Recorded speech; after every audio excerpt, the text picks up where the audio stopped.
Nous allons parler dans cette vidéo d'exprimer nos émotions pour aller mieux. Il est aujourd'hui courant de parler des émotions, de s'en occuper. Dans les crèches, les écoles, les approches de développement personnel, les coachings, au travail, dans les entreprises, on reconnaît l'importance des émotions et on reconnaît le fait que nous avons le droit d'avoir des émotions et que ces émotions existent.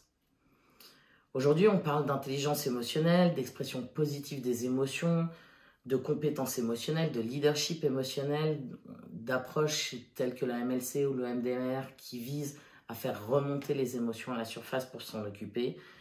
On a toutes ces techniques qui sont là en ce moment sur le marché. Le but de tout ça, c'est d'apprendre qu'on a le droit d'avoir des émotions et c'est d'en faire quelque chose. D'accord ? Très jeune, par exemple, à la crèche aujourd'hui, on apprend aux enfants à reconnaître leurs émotions. Il y a des petits cadrans qu'ils fabriquent avec les différentes émotions, avec une flèche sur laquelle les enfants vont mettre quelle est l'émotion qu'ils ressentent aujourd'hui. Ils vont mettre la flèche sur l'émotion. Personnellement, aujourd'hui, je ressens à peu près 15 000 émotions différentes dans la journée. Une seule émotion dans la journée, ce serait super chouette, mais c'est un petit peu irréalisable à mes yeux. Et je pense que demander quelle est l'émotion dans laquelle on est aujourd'hui est un petit peu réducteur. Mais c'est déjà bien, c'est un progrès.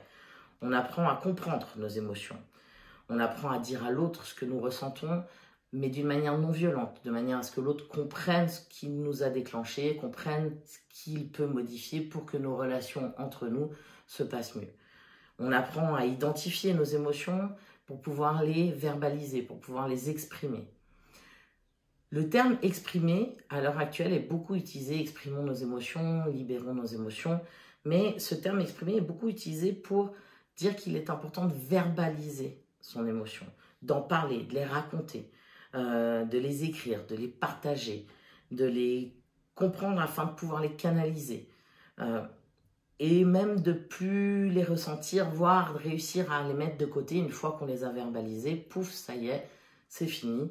On ne ressent plus l'émotion qu'on a ressentie avant. Il y a aussi des techniques où on va mettre dans une petite bulle notre émotion, dans une bulle qu'on envoie très très loin de nous.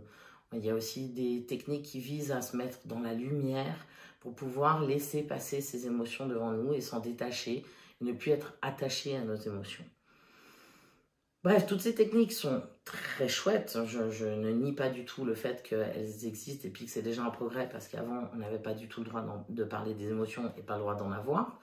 Malheureusement, ces techniques-là vont avoir tendance à nous apprendre à gérer nos émotions, à les maîtriser plutôt que de les vivre ou de les exprimer, tel qu'on va l'aborder dans l'approche Hoche à l'envers de l'ego. Et on va voir que ces techniques qui visent à verbaliser et mettre des mots et en rester à ce niveau-là, peuvent être parfois un peu plus vicieuses que ce qui pouvait se passer auparavant. J'aime bien comparer, pour éclaircir un peu mes propos, j'aime bien comparer les émotions, exprimer une émotion avec une envie de vomir. Alors j'espère que vous n'êtes pas à table quand vous écoutez cette vidéo, je m'excuse pour les détails, mais au moins c'est une image qui est tellement claire et tellement parlante que du coup c'est un exemple qui reste souvent bien ancré à l'intérieur de nous. Donc, imaginons qu'exprimer une émotion, c'est comme une envie de vomir. Je viens vers vous et je vous dis, ok, j'ai envie de vomir. C'est une horreur, j'ai envie de vomir, j'ai envie de vomir. Qu'est-ce que vous allez me dire? Vous allez me dire, bah, va vomir. Je vais dire, ah bah non, j'ai besoin de parler du fait que j'ai envie de vomir. Est-ce que parler du fait que j'ai envie de vomir, est-ce que ça va me soulager? Est-ce que je vais plus avoir envie de vomir? Non, j'aurai toujours envie de vomir, voire même plus. Alors, vous allez me dire, bah, va vomir. Non, j'ai besoin de comprendre pourquoi j'ai envie de vomir. J'ai envie de comprendre pourquoi est-ce que là, exceptionnellement, là, particulièrement, j'ai envie de vomir. Alors, on va discuter, on va commencer à discuter et vous allez me dire, bah, qu'est-ce que tu as mangé hier? Je vais dire, bah, hier soir, j'ai mangé des huîtres. Ok, mais c'est la première fois que tu en manges? Non, c'est pas la première fois. Alors, on va comprendre pourquoi est-ce que cette fois-ci, les huîtres, on me donne envie de vomir. On refait le trajet de l'huître, on découvre qu'elle vient de Bretagne, que de Bretagne à Genève, il y a un long trajet, que durant ce trajet, le camion réfrigéré a été à l'arrêt à un péage parce qu'il y avait une grève et que du coup, le camion réfrigéré a pris un coup de chaud, mes huîtres ont pris un coup de chaud et c'est pour ça que j'ai envie de vomir. J'ai tout compris. Je sais exactement d'où vient, quelle est la cause de mon envie de vomir, d'où est-ce que ça vient, et j'ai compris ce qui faisait que j'avais envie de vomir. Est-ce que pour autant, je n'ai plus envie de vomir? Non. Alors, vous allez me proposer éventuellement d'écrire. Écrire, j'ai envie de vomir parce qu'il m'est arrivé ça, ou alors de visualiser que je suis en train de vomir. Est-ce que tout ça va me soulager? Toujours pas. Est-ce que de mettre mon envie de vomir dans une petite bulle et de l'envoyer loin de moi, ou de me mettre dans la lumière et d'imaginer que l'envie de vomir est très loin de moi, est-ce que ça va me soulager? Non, j'aurai toujours envie de vomir. Le seul moyen de me soulager, ça va être d'aller vomir. Pas sur l'autre, pas devant l'autre, mais d'aller vomir moi pour moi dans les toilettes pour me faire du bien. Une fois que j'aurai vomi, je me sentirai soulagée, et à partir de là, si j'ai envie de faire tout un travail pour comprendre pourquoi est-ce que j'avais envie de vomir, libre à moi, je serai détendue, je serai soulagée, et je me serai occupée d'abord de sortir ce qu'il fallait sortir pour enlever ma souffrance. C'est un petit peu la même chose avec les émotions. Par exemple, quand je suis triste, qu'est-ce que j'ai envie de faire? J'ai envie de pleurer. Notre corps, naturellement, il nous met les larmes aux yeux, on a directement l'envie de pleurer. Quand je suis triste et que j'ai envie de pleurer et que je n'ai pas le droit de pleurer, et que je me retiens et que je garde à l'intérieur ma tristesse, qu'est-ce que je ressens? Tension, détente. Tension. Quand j'ai envie de rire et que je suis contente et que j'ai envie de rire, de hurler de joie et que je n'ai pas le droit, et que je garde tout à l'intérieur, et que je vais m'empêcher de rire, est-ce que je vais être tendue ou détendue? Tendue. Quand je suis en colère, c'est pareil. Quand je suis en colère et que j'ai envie de hurler, de taper et que je dois me retenir, qu'est-ce qui va se passer? Je vais ressentir une tension à l'intérieur de mon corps. Et ça, ces tensions-là, si elles perdurent et si on est en permanence en tension, on en a déjà parlé, notre corps va nous indiquer cette tension par des symptômes. Des symptômes de plus en plus forts qui vont mener jusqu'à un mal-être physique ou un mal-être psychique. D'où l'importance d'exprimer nos émotions dans le but de retrouver cette détente, dans le but de retrouver, d'éliminer ces tensions et de pouvoir revenir à un état naturel de santé globale, en équilibre et de santé psychique équilibrée. L'idée, c'est vraiment de dire, ok, je vais aller exprimer moi, pour me faire du bien, dans le but juste de retrouver une détente, d'éliminer cette tension qui est le mental qui vient bloquer cette émotion. On va prendre des exemples concrets de l'inefficacité et des dangers d'en rester juste à parler ou à comprendre ces émotions au lieu de les exprimer, de les vivre réellement jusqu'au bout. Prenons Marie, une patiente de 25 ans, qui vient me voir parce qu'elle rencontre des conflits avec sa mère et avec sa sœur. Après plusieurs thérapies familiales, ça va pas mieux. Ça fait des années qu'elles sont en thérapie, toutes les trois. Elle a même déjà fait, Marie, elle-même, une thérapie personnelle, une psychothérapie personnelle, afin de comprendre ce qui se passait entre les trois, pourquoi est-ce qu'elles n'arrivaient pas à se parler sans s'entre-déchirer, sans être tout de suite en conflit.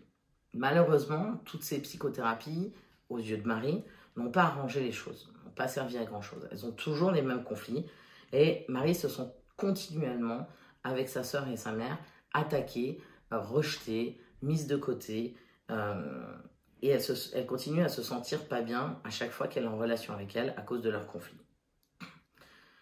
Je demande à Marie ce qu'elle ressent par rapport à ça. Elle me dit qu'elle se sent très triste parce qu'elle se sent vraiment esseulée et que le problème, c'est que à force de se ressentir tout le temps rejetée, elle a ces mêmes sensations quand il est question de relations amoureuses, de relations avec des collègues et qu'elle a l'impression que ça baigne complètement toutes ces relations à l'extérieur, même à l'extérieur de sa famille. Depuis quand est-ce qu'elles sont en conflit?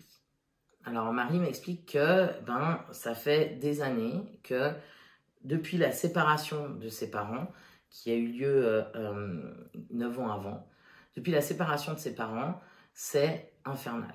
Marie, elle ne s'entendait pas avec son papa, mais il y avait une dynamique familiale où en fait, Marie était toujours comparée à son papa, et puis sa sœur était toujours comparée à sa maman, comme s'il y avait deux clans. Et les parents s'entre-déchiraient tout le temps, se disputaient tout le temps, et les deux sœurs, du coup, étaient un petit peu ralliées au clan de soit de papa, soit de maman, et du coup, c'était un petit peu compliqué pour elles d'avoir une relation entre elles.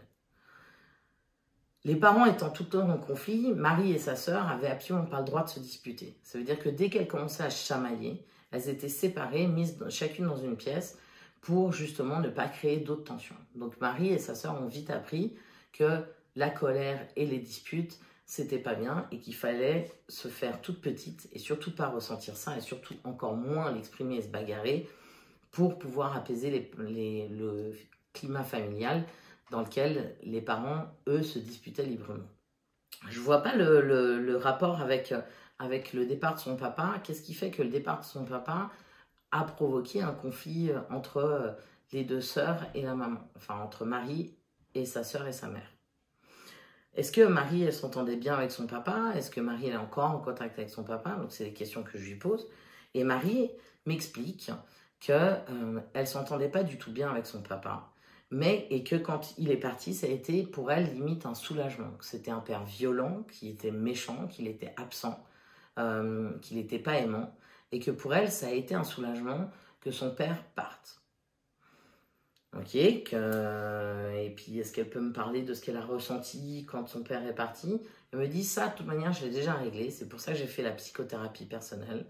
Et que en psychothérapie personnelle, j'ai déjà tout réglé par rapport à mon père, je ressens plus rien, tout va bien, j'ai même plus envie d'en parler.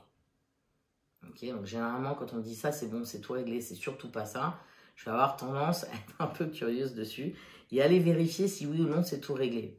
Parce que si le sujet est complètement réglé, on n'a pas tendance à le fuir, on arrive à aller dedans et à discuter de ça sans être tendu et en étant complètement détendu. Du moment où on va avoir tendance à mettre de côté très vite le sujet, c'est qu'il y a quelque chose qu'on est un petit peu en train de fuir. Mais j'y vais un petit peu pas à pas. Ok, alors quel est le travail qu'elle a fait en psychothérapie par rapport à son papa? Marie m'explique qu'elle a écrit une lettre avec sa psychologue, qu'elle a écrit une lettre à son père dans laquelle elle lui a dit tout ce qu'elle ressentait, tout ce qu'elle avait ressenti, tout ce qu'il avait fait faux, tout ce qui se passait à la maison, ce à quoi elle avait assisté, et elle lui a dit que c'était pas un père, que c'était fini, qu'elle voulait plus jamais le revoir, elle a vraiment déversé tout ce qu'elle ressentait sur cette lettre-là. Et cette lettre-là, elle lui a pas envoyé. Le but de l'exercice, c'était d'écrire, de réaliser à quel point elle avait souffert de cette relation, de l'écrire, de la chiffonner, de la brûler. Et à partir de là, de laisser partir toutes ses émotions en même temps que la lettre brûlait. Suite à ça, Marie a beaucoup pleuré et depuis, son père pour elle n'existe plus. Il n'est plus là, elle ne le veut plus dans sa vie, même si elle ne ressent plus rien du tout par rapport à lui. Je ne vois pas le rapport toujours avec le conflit avec la mère et la sœur. Qu'est-ce qui se passe entre elles? Du coup, Marie m'explique qu'en fait, le rapport avec le conflit avec sa mère et sa sœur, c'est que sa mère et sa sœur, elles n'ont pas fait ce travail-là. Elles n'ont pas fait ce travail pour évacuer, cicatriser avec le départ du papa, que la sœur continue à voir son père et continue à souffrir de la relation avec son père qui n'est pas, parce que c'est pas un père qui est aimant et qui est présent, et que elle, en fait, à chaque fois, Marie, à chaque fois que sa mère et sa sœur parlent du père, parce qu'il est encore très présent dans les conversations, à chaque fois qu'elle parle du père, ça fait sortir Marie de ses gonds et ça la met hors d'elle. Et là, je lui demande, ok, mais qu'est-ce qui fait que ça vous énerve? Elle me dit, parce que simplement, elles n'ont pas fait le travail. Moi, j'ai fait le travail et elle continue de bloquer sur lui, elle continue de parler de lui, elle continue d'être focalisée sur lui. Et moi, ça m'énerve parce que j'ai plus envie d'en entendre parler. Là, je commence à sentir qu'il reste encore un petit chouïa éventuellement de colère derrière toute l'histoire du papa. Donc je lui demande de me donner un exemple précis d'une phrase qu'elle a écrite, de quelque chose qu'elle a écrit sur cette lettre. De voir, ok, quelle est la phrase que vous avez écrite.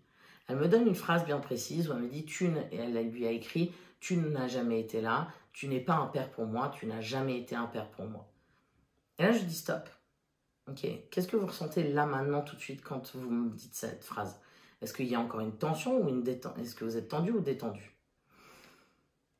Elle se rend compte, Marie, que elle n'est pas si détendue que ça en redisant cette phrase, en se remettant complètement dans la phrase qu'elle a pourtant écrite, qu'elle a pourtant brûlée, déchirée, éliminée. Et en se rendant compte qu'elle est tendue, ça commence un petit peu à perturber son mental, qui lui pensait avoir tout maîtrisé, tout géré et que c'était fini, merci, au revoir. Donc je lui dis, ok, on va essayer de passer un petit peu au niveau du corps, vérifier si le corps, quand vous me dites que vous êtes encore un petit peu tendu, qu'est-ce qu'il y a derrière ça? Est-ce qu'il n'y aurait pas une émotion? Marie tout de suite me dit, bon, je suis triste, je suis peut-être encore un peu triste. Je dis, ok, allons vérifier. Donc on éteint le mental ensemble, on revient là, ici, maintenant, on porte notre attention à notre corps physique, on porte notre attention à notre corps sensoriel, et on essaye de se remettre dans le moment où elle écrit sa phrase, dans cette phrase qu'elle a écrite à son père, dans la lettre brûlée et déchirée.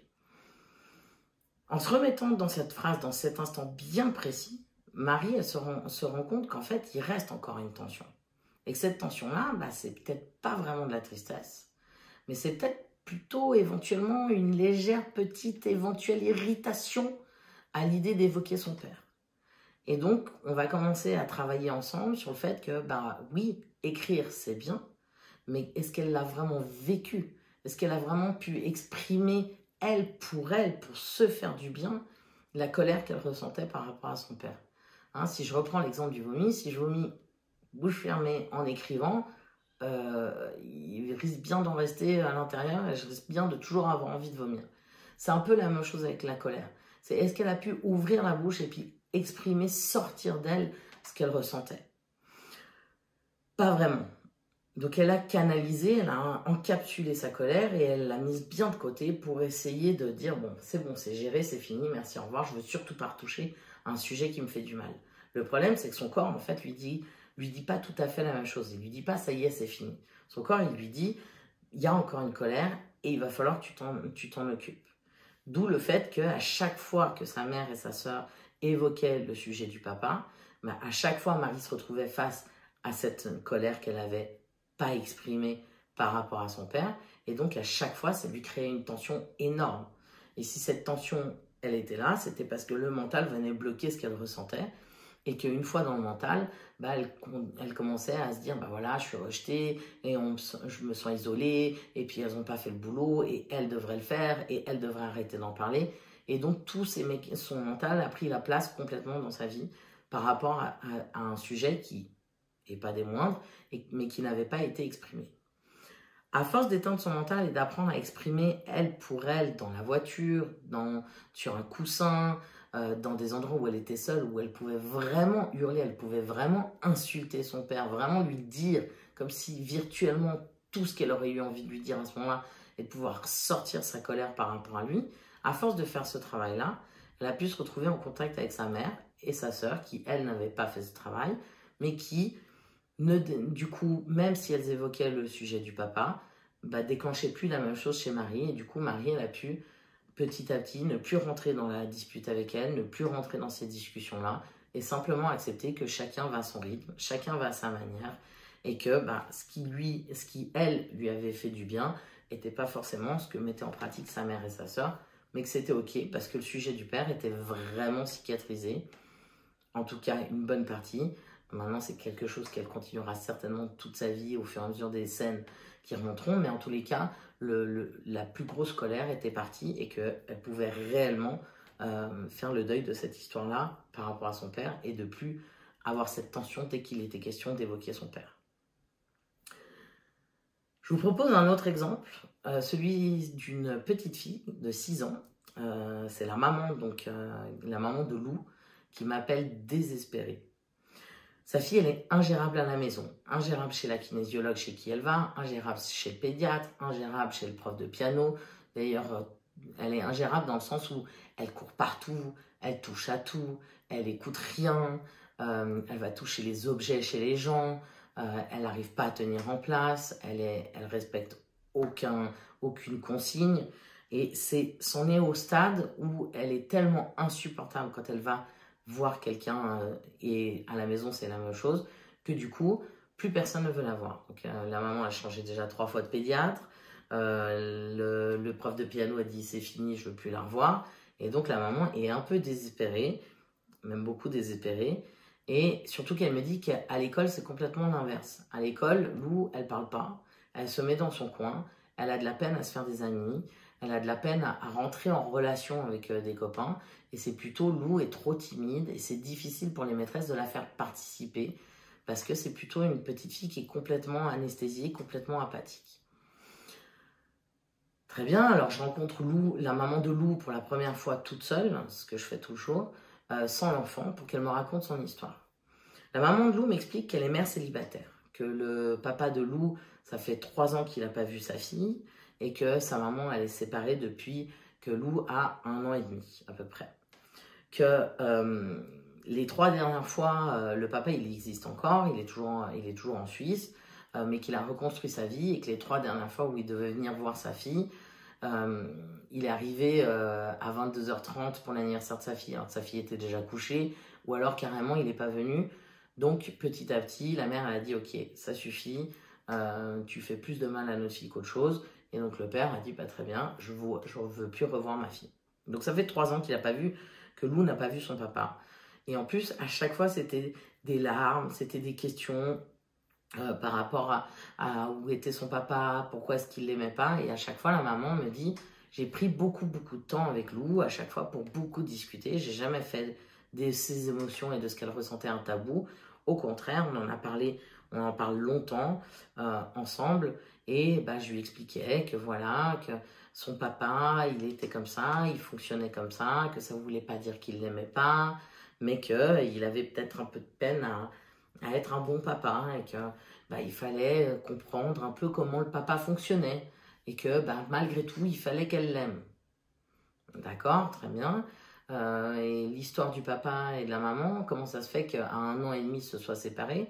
Ils avaient une relation depuis très longtemps. Et quand la maman est tombée enceinte, lui a commencé à partir pendant 2-3 jours. Il a commencé à être violent, il a commencé à être agressif, à être dénigrant. Et elle a accouché seule. Lui n'a pas daigné venir à l'accouchement. Enfin, ça a été une catastrophe dans leur relation, une relation très très violente et très très difficile pour la maman. Et je lui demande, mais est-ce que Lou était désirée? Oui, Lou était désirée par le papa et la maman, mais a été apparemment moins bien gérée par le papa que la maman, à l'arrivée de Lou. Donc, la maman, quand Lou avait 1 an et demi, a décidé de quitter son mari, qui lui ne supportait pas cette idée-là, et donc par peur qu'il soit de nouveau violent avec elle, elle a déménagé et elle s'est isolée dans un endroit où lui ne pouvait pas la trouver pendant en tout cas 6 mois, 8 mois, jusqu'à ce que petit à petit elle reprenne contact avec lui. Donc grosse séparation et déménagement et elle s'est retrouvée mère célibataire, ce qui n'était pas le plan prévu, assez rapidement. Suite à ça, elle a eu une autre relation avec un homme qui s'appelle Mathieu et cet homme a pris beaucoup de place dans la vie de Lou, a été très présent pour Lou et Lou s'est vraiment accrochée à lui, s'est vraiment attachée à lui, mais la relation là de nouveau avec la maman était pas géniale, lui il voulait pas s'engager et donc du coup de rupture en réconciliation, rupture, réconciliation, au bout d'un moment, la maman a vraiment mis un terme à cette relation et du jour au lendemain, lui est parti parce que il supportait plus cette relation-là, il a plus donné de nouvelles et donc du jour au lendemain, de nouveau, Mathieu est sorti de la vie de Lou, de la maman, mais aussi de la vie de Lou. Et elles ont redéménagé suite à ça. Donc, ce que j'entends, c'est que Lou a vécu des abandons sur abandons, des séparations sur séparations et des déménagements en déménagements. Et donc, je demande à la maman si Lou, elle parle de tout ça. Est-ce que Lou, elle demande Mathieu? Est-ce qu'elle demande son papa? Elle me dit que pendant longtemps, oui, ça a été le cas. Qu'elles en ont beaucoup parlé entre elles, qu'elle pleurait beaucoup et que la maman, je lui demandais comment vous accueillez les émotions, c'est quoi vos rapports aux émotions à vous par rapport à votre fille? Moi, je suis très ouverte, je suis très très ouverte par rapport aux émotions, je suis complètement détendue par rapport à ce sujet-là. Et donc, quand Lou pleurait, je la prends dans mes bras et je lui dis, tu as le droit de pleurer, pleure, pleure, pleure. Quand Lou et puis je lui demande, mais quand Lou est en colère, quand Lou est en colère, on fait un super truc, on en parle, on dit ok, alors on va dessiner ce qui te met en colère. On va gribouiller sur une feuille le dessin de ce qui la met en colère. On chiffonne la feuille et on la jette à la poubelle. Et pouf, on laisse, voilà, la colère est sortie, ça va mieux. Et on peut de nouveau recommencer à fonctionner. Mais depuis quelques années, depuis on va dire en tout cas une année et demie, Lou refuse de parler de Mathieu, refuse de parler de son papa. Même quand la maman lui tend des perches, elle refuse de parler de tout ça. Sa maman lui demande régulièrement comment ça s'est passé à l'école, qu'est-ce qui se passe, qu'est-ce qui va pas, qu'est-ce qui fait que tu es triste, qu'est-ce qui fait que tu es en colère. Explique-moi, parle-moi. Et Lou refuse de parler. Lou, elle veut plus parler. Et par contre, Lou, elle est en débordement en permanence, en train de péter les plombs un peu à la maison ou à l'extérieur. Et à l'école, en complète implosion, où d'un seul coup, elle parle plus. Et donc, apparemment, la gestion des émotions est compliquée pour Lou. C'est pour ça que sa maman vient me voir. Je dis, ok, on va voir un peu. Elle dit, je vais rencontrer Lou. Donc, je rencontre Lou une première fois. 45 minutes d'une pile électrique qui part dans tous les sens, qui me teste, qui écoute rien, qui, comme avec tous les autres intervenants autour de Lou. Je laisse passer ces 45 minutes, un peu long. J'essaye différentes choses pour essayer d'accrocher Lou, pas moyen. Et quand la maman revient, je lui dis, bah, écoutez, ça a été compliqué, un peu stérile, mais moi j'aimerais bien revoir Lou, devant Lou. J'aimerais bien revoir Lou parce que je suis persuadée que qu'on peut faire quelque chose ensemble. La deuxième fois où je revois Lou, donc la maman était déjà contente que je dise pas non, je ne veux plus jamais la revoir. La deuxième fois où je revois Lou, Lou est complètement apaisée. Et en fait, je comprends que ça lui a fait du bien de voir que même si elle avait ces comportements-là, j'étais pas en train de la rejeter et de l'éloigner. Et du coup, ça a permis à Lou de se sentir un petit peu plus en confiance avec une adulte. Donc Lou, la deuxième fois, elle commence à souffrir. On parle, on dessine, on parle en dessinant, on fait des jeux. Et elle commence à s'ouvrir à moi, à me parler petit à petit au fur et à mesure des séances. Et petit à petit, elle me dit qu'en fait, elle est très en colère encore par rapport à papa. Elle est très en colère par rapport à Mathieu qui est parti. Mais elle est aussi très en colère par rapport à maman, par rapport au déménagement, par rapport aux adultes en général. Parce que les adultes, ils font rien que d'enlever tout ce qu'on connaît et de nous mettre toujours dans en gros, je retranscris, dans des situations inconfortables. Dans des situations où elle a plus ses points de repère. Et d'ailleurs, à chaque fois qu'elle va arrêter une activité qu'elle aime bien, à chaque fois que c'est la fin d'une activité qu'elle aime bien, Lou, elle commence à être tendue. Et en fait, elle est en colère, elle est frustrée d'arrêter cette activité. Et qu'est-ce qu'elle fait? Elle va se mettre à s'agiter et partir dans tous les sens. Donc, on va commencer petit à petit avec elle à apprendre à éteindre le mental, ce que c'est que d'éteindre le mental, ce que c'est que d'exprimer son émotion, soit pour se faire du bien, et plus simplement de parler de la colère. Parce qu'elle me dit, j'ai trop parlé. En gros, j'ai trop parlé avec maman, on parle tout le temps de la colère, on parle tout le temps de la tristesse, et elle me pose des questions, moi je ne sais pas quoi répondre. Pourquoi est-ce que tu ressens ça? Un enfant de 6 ans, ça peut être un petit peu compliqué, en effet.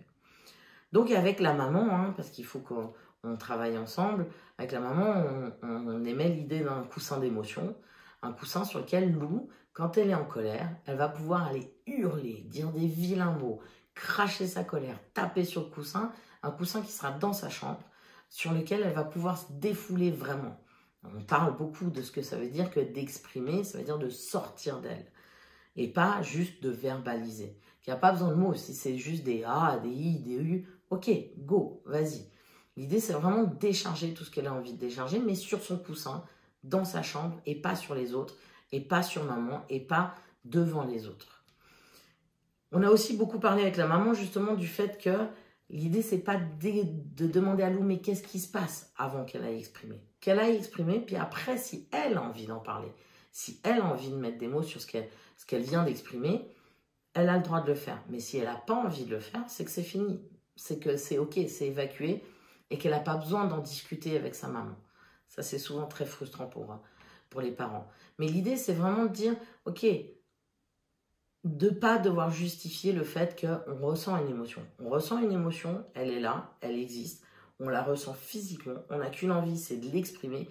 Alors, c'est de s'autoriser à aller l'exprimer sans pour autant devoir la comprendre avant. Ça, c'est plutôt le rôle du mental qui vient nous dire « comprends bien avant d'exprimer ». Parce que comme ça, tu n'iras pas à exprimer, tu vas prendre tout ton temps à comprendre, à parler, à verbaliser. Et du coup, ça va nous empêcher d'aller exprimer réellement, pour nous faire du bien. Donc, on va travailler avec la maman et avec Lou la différence entre le fait de parler de ses émotions et le fait de les exprimer. Les exprimer pour créer une détente dans notre corps, pour que justement, il n'y ait plus toutes ces tensions du mental qui vient bloquer les émotions et pouvoir vraiment libérer, y compris la colère par rapport à sa maman qu'elle n'aurait pas pu exprimer s'il était juste question de raconter ça à quelqu'un. Petit à petit, la maman, elle s'y est mise aussi. Et du coup, les deux, elles ont retrouvé un peu une détente entre elles aussi. Et puis, Lou, comme elle a plus ce vase qui est complètement plein et qu'elle a pu diminuer un petit peu le vase en exprimant sa colère, c'est plus facile pour elle d'être en interaction avec les gens parce qu'elle a plus peur d'un seul coup dire des choses trop énervées ou de s'énerver ou de déborder sur les gens. Et du coup, comme par hasard, ça lui permet de nouer des relations avec ses copains, mais aussi avec les différents intervenants qui sont beaucoup plus apaisés et dans lesquels elles se sentent beaucoup plus en sécurité. Donc ça, c'est vraiment important de se rendre compte que exprimer son émotion, c'est vraiment aller jusqu'au bout de l'expression de l'émotion, ça va créer une détente. Mais pour exprimer son émotion, il va falloir la ressentir. D'accord?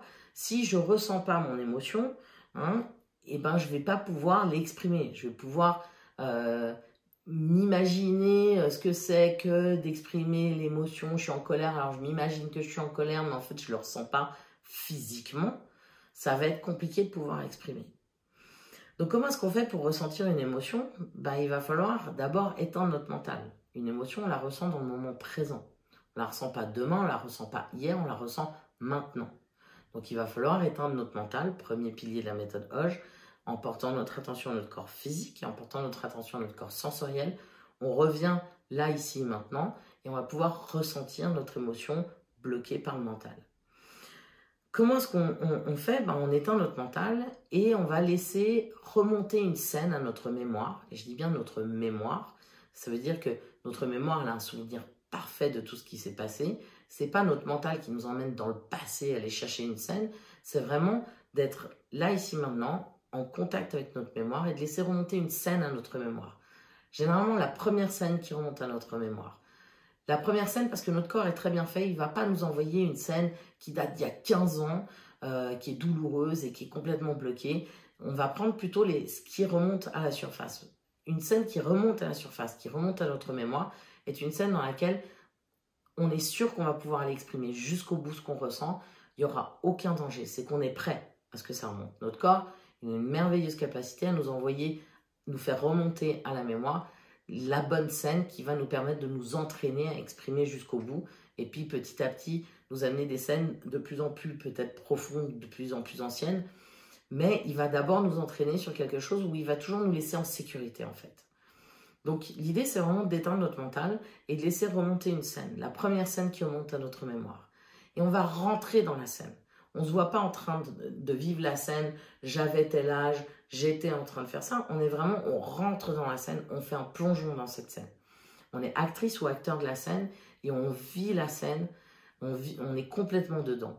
On a le même âge, on sent nos habits sur notre peau, on vit cette scène jusqu'au moment le plus difficile, le plus douloureux, au moment où on aurait eu envie de dire quelque chose ou de faire quelque chose. Et là, on fait un arrêt sur image. C'est important de s'arrêter au moment où on aurait eu envie et pas au moment où on aurait eu envie, mais on a dit. Mais on n'a pas dit. C'est vraiment important de s'arrêter au moment où on aurait eu envie de dire, parce qu'après, c'est le mental qui a pris le relais. Donc, c'est de s'arrêter juste avant que le mental y débarque. Juste avant que le mental il nous coupe de notre émotion, il nous coupe de ce qu'on aurait eu envie de dire ou eu envie de faire. Et là, cet arrêt sur image, c'est vraiment quelque chose qui se répète. Ça veut dire que ce n'est pas juste une image figée, c'est vraiment, si l'autre me dit comme ça, c'est vraiment et ça se répète, ça se répète, ça se répète. Et on va sentir en nous, c'est là dans notre corps, on va sentir l'émotion qui vibre. Si c'est, je ne sais pas, si c'est par exemple t'es nul, c'est t'es nul, t'es nul, t'es nul, t'es nul. Un peu comme un enfant qui fait et, puis on dit attends, je suis en train de discuter, et, Et puis on sent qu'à l'intérieur, ça monte, ça monte, ça monte, jusqu'au moment où on va se retourner, on va dire quoi? Et puis ça, c'est vraiment, voilà, cette envie-là, ce ressenti, il est hyper important. On ne peut pas exprimer une émotion si on ne la ressent pas. Sinon, ça veut dire que pour la colère, on va se mettre à hurler sans rien ressentir. Ça s'appelle un exercice de corde vocale. Et pour la tristesse, pleurer sans ressentir de tristesse, bah, c'est comme se mettre un oignon sur les yeux et se dire « T'as vu, Cécile, je pleure mes tristesses ». Ça ne va pas faire du bien et ça ne va pas être efficace. Pareil pour la joie, se forcer à rire alors qu'on ne ressent pas de joie, c'est souvent pas très efficace pour se soulager. Donc l'idée, c'est vraiment de reprendre cette scène, de la ressentir, de se mettre dans la scène, de ressentir vraiment l'émotion qui est bloquée et de laisser vraiment cette chose vibrer en nous. Vraiment la laisser prendre toute sa place en nous. Est-ce que si on s'arrête là, on se sent mieux? Au contraire, hein, on va être au contraire encore plus mal parce qu'on est bien là en contact avec notre émotion. Et si on s'arrête à ce moment-là, c'est un peu le danger de beaucoup d'approches qui font remonter toutes les émotions à la surface.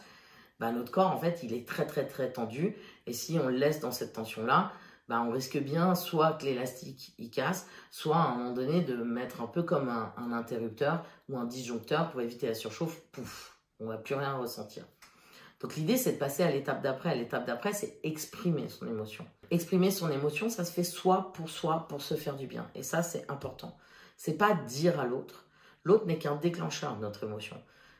La personne qui est responsable de ce qu'elle fait de son émotion et ce qui fait mal, c'est le fait de rien en faire. La personne qui est responsable de son émotion, de ce qu'elle en fait, c'est nous-mêmes. L'autre, il va déclencher, il va dire un mot, il va faire quelque chose, ça va nous déclencher une émotion. Et ce qui est désagréable, c'est le fait de bloquer cette émotion-là. Donc pour se soulager, on n'a pas besoin de l'autre, on va le faire soi pour se faire du bien. Et c'est un peu exprimer, c'est un peu faire ce que fait un enfant naturellement. Ça veut dire que quand il est en colère, qu'est-ce qu'il fait? Il hurle, il tape, il crie, hein, il le fait bouche ouverte. Quand un enfant est triste, qu'est-ce qu'il fait? Il pleure. Puis il pleure pas juste 3 larmes comme ça, hein, il va pleurer en ouvrant bien la bouche et c'est le gros sanglot qui sort. Et quand un enfant il est content, qu'est-ce qu'il fait? Bah, il crie de joie, il hurle, il rigole. C'est pas il sourit comme ça poliment comme on sait si bien le faire en tant qu'adulte. C'est vraiment il rigole. Donc l'idée, c'est vraiment de laisser sortir ce qu'on aurait eu envie de dire ou ce qu'on aurait eu envie de faire au moment de l'arrêt sur image. Et c'est quelque chose de physique. L'idée, c'est vraiment, je ressens, j'exprime. Et à chaque fois de se dire, ok, c'est où c'est que je ressens? Et on va ressentir une émotion qui est bloquée, c'est entre le périnée et la bouche. On va la ressentir physiquement devant. L'idée, c'est de sentir que cette chose-là, cette émotion qui est bloquée, on va sentir ce ressenti qui va remonter petit à petit jusqu'à ce qu'on ressente une détente. D'accord? C'est quelque chose où vraiment on va le faire soi-même pour se faire du bien. Je continue à bien le dire. Et c'est surtout pas d'aller crier sur l'autre, d'aller hurler sur l'autre ou d'aller pleurer devant tout le monde. C'est vraiment quelque chose qui se passe soi-même pour soi dans l'idée, dans le but d'arriver à une détente physique. Ça veut dire qu'un des tests qu'on peut faire quand on est allé au bout, on pense être allé au bout de l'expression de notre émotion par rapport à une scène bien précise, c'est de rééteindre notre mental, de se remettre dans la scène, de revenir à l'arrêt sur image, de laisser les choses se répéter, ça se répète, et de voir si éventuellement il y a encore une tension derrière. S'il n'y a plus de tension, c'est qu'on est allé au bout de notre émotion et qu'il n'y en a pas d'autre derrière, et qu'en fait on a le souvenir, mais on a vidé cette scène de son contenu émotionnel. Donc on pourra reparler de la scène, réévoquer ce souvenir, mais pour autant, on sera complètement détendu quand on va en parler. Donc le but d'exprimer l'émotion, c'est d'arriver à une détente physique complète, instantanée et réelle. Donc pour ça, vraiment, soyons vigilants quand on parle des émotions, quand on écrit les émotions, quand on dessine les émotions, quand on essaye de faire beaucoup de choses avec nos émotions. Est-ce que ça nous crée une détente totale ou pas? S'il y a encore une tension, c'est que soit on n'est pas allé au bout de l'expression de notre émotion, soit qu'il y a une émotion qui est derrière et éventuellement on n'a pas reconnu la bonne émotion et qu'il faudrait peut-être, vu qu'on a beaucoup pleuré par rapport à une scène, éventuellement se demander s'il n'y a pas une autre émotion derrière. Donc c'est important de pouvoir exprimer ces émotions afin de retrouver notre santé, notre équilibre et notre détente et de pouvoir justement arrêter de fuir ce qu'on ne veut surtout plus ressentir parce que c'est évacué.